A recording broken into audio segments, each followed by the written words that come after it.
de dos vías. Una de un proceso infeccioso transmitido por vía hemática hacia el riñón, a través de la vena y arterias renales.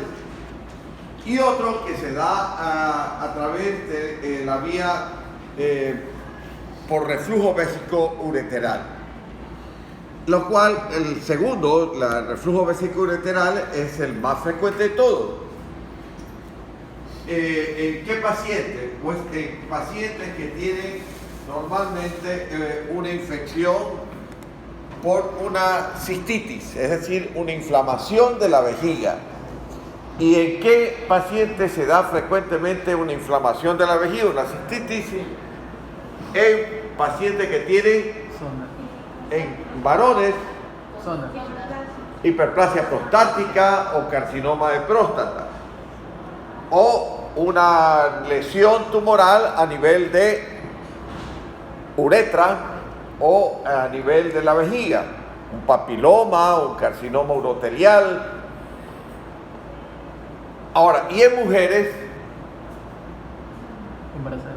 mujeres embarazadas o que tienen un leiomioma o que tienen una compresión de una carcinoma de colon o de recto o una lesión benigna como un leiomioma que comprima la vejiga y que impida una micción normal. Es más frecuente en mujeres porque normalmente se pueden dar situaciones en que por una mala higiene o una mala conducta de limpiarse de atrás hacia adelante pueden llevar infecciones hacia la vejiga y pues naturalmente van a complicar y va a producirse reflujo vésico-ureteral. O en varones que no son circuncidados, que tienen en el surco balano prepucial, que no tienen el suficiente aseo, se retienen bacterias, hongos, y por vía de la uretra peniana se meten hacia la vejiga y va a causar una infección en la vejiga. Por reflujo vésico-ureteral va a llegar paulatinamente de la parte de los ureteres, primero de la uretra hacia la vejiga, después de la vejiga hacia el ureter, finalmente a la pelvis renal. Y en esta región pues va a haber abscesos piógenos corticomedular y abscesos piógenos subcorticales. Por vía hematógena puede ser por una pielonefritis causado, por ejemplo, por urolitiasis, una urolitiasis, cálculos a nivel de el riñón pueden retener la orina y causar una infección. O por vía hematógena, por pacientes que tengan una colitis, una apendicitis aguda, una colecistitis gangrenosa, etc. En cuanto a la microscopía, estos pacientes van a tener un dolor costovertebral bastante intenso en el momento en que se hace la punyopercusión. Es muy importante ese dolor, fiebre, poliuria, polaquiuria, nicturia, disuria, hematuria. Ahora, en cuanto de la parte histopatológica, pongan el examen histopatológico del tejido procedente de riñón, se observó un infiltrado inflamatorio agudo, difuso, intenso, que infiltra a nivel de la luz de los túbulos proximales, distales, colectores, que contienen gran cantidad de cilindros piógenos. Estos cilindros piógenos contienen exudado de leucocitos neutrófilos, macrófagos que contienen piocitos en su interior con bacterias. A nivel intersticial hay abscesos piógenos y junto a la parte cortical que también puede presentar abscesos piógenos subcorticales con una necrosis liquefactiva que contienen exudado fibrino purulento con gran cantidad de macrófagos que han fagocitado bacterias, biocitos, neutrófilos, y alrededor de los abscesos un infiltrado inflamatorio crónico con linfocitos y células plasmáticas. Diagnóstico: pielonefritis aguda. Puede ser en este caso una hidronefrosis, puede ser, bueno, con todas las que ya hemos hablado. Y diagnóstico diferencial: una pielonefritis crónica granulomatosa. Ahora vamos a hablar un poco sobre las infecciones que se dan ya no en la parte túbulo intersticial, sino se da en los glomérulos. Cuando se dan estas infecciones en los glomérulos, van a tener las siguientes características.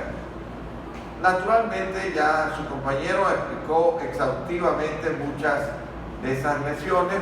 Voy a recalcar una que otra más importante. Entonces, primero, síndrome nefrótico se puede dar en un sinnúmero de lesiones sistémicas. Va desde salmonelosis, va tuberculosis, va una hepatitis, una mononucleosis infecciosa,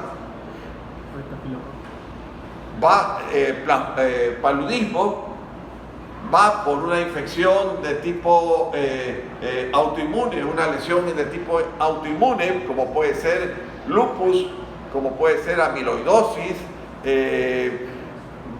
puede ser diabetes, también puede ser en pacientes que tengan enfermedades glucogénicas, como puede ser la Niemann-Pick, enfermedad de Gaucher, y naturalmente va desde lesiones como pueden ser tumores, como cuáles.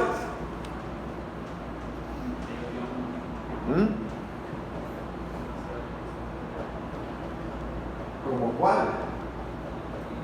Yo lo que hago cuando veo que alguien, yo los hago pasar, yo me siento, los escucho y califico. Así que no hay problema, yo me puedo sentar y los escucho. ¿Quieren? ¿Quieren hacer la prueba? Entonces escuchen. ¿Ok? Entonces pueden ser leucemias, pueden ser linfomas o pueden ser carcinomas. Fíjense que son muy amplias. Puede ser también una infectación directa por una contaminación por oro, plata, diversos tipos de metales. Es decir, un sinnúmero de enfermedades pueden causar un síndrome nefrótico.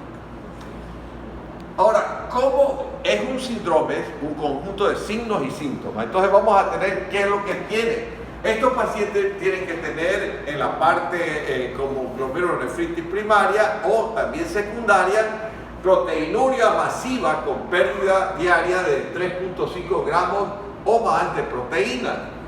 Pueden tener una hipoalbuminemia con una albúmina en el plasma inferior a 3 gramos por decilitro. Un edema generalizado o anasarca, hiperlipidemia y lipiduria.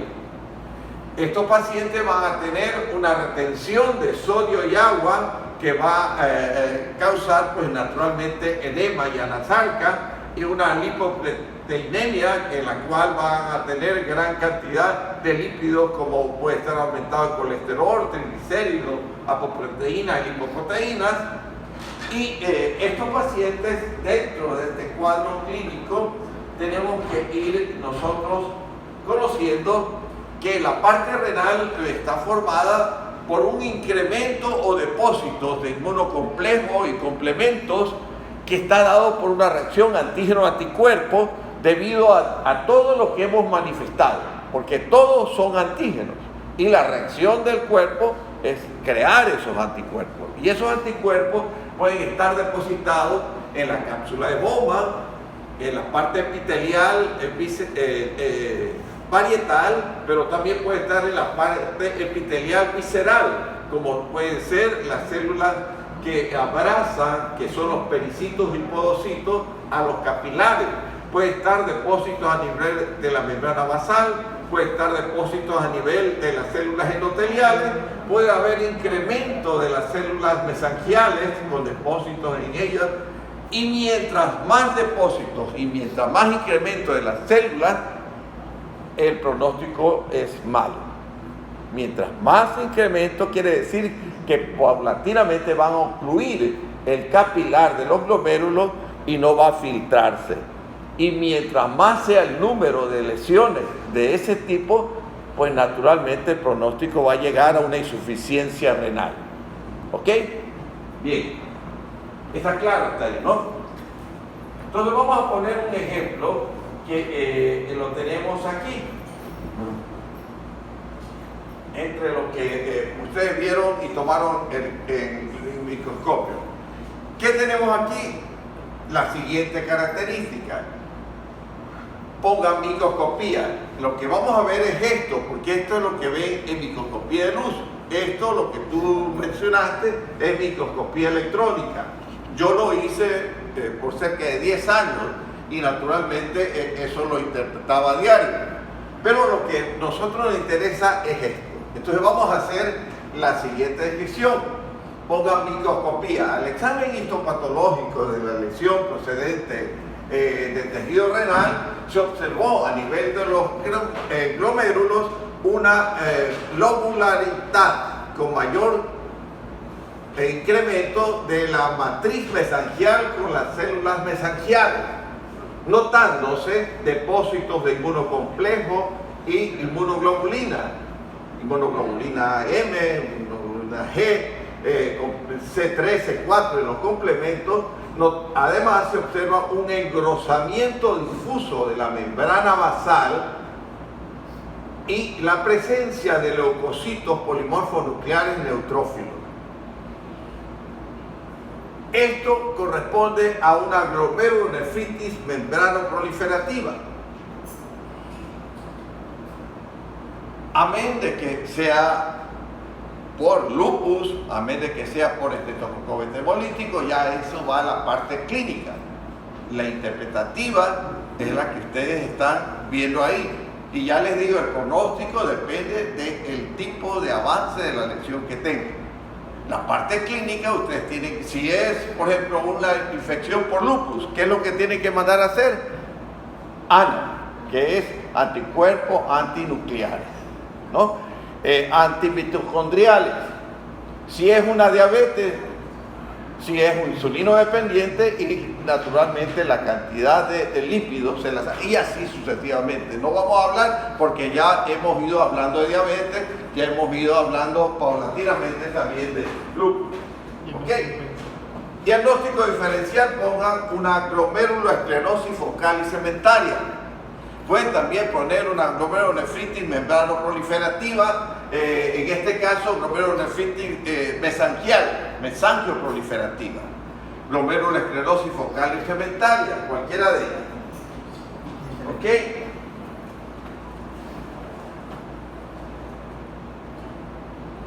Bien. Entonces nos vamos ahora con neoplasias. Esto es una lúpica, naturalmente da en mujer y da el exantema, eritema a nivel de las alas en la parte malar y nasal. Generalmente se da más manifiesto en mujeres preeclánticas y tienen más o menos en la edad 24 años. ¿Ok? Bueno, ahora nos vamos con neoplasia.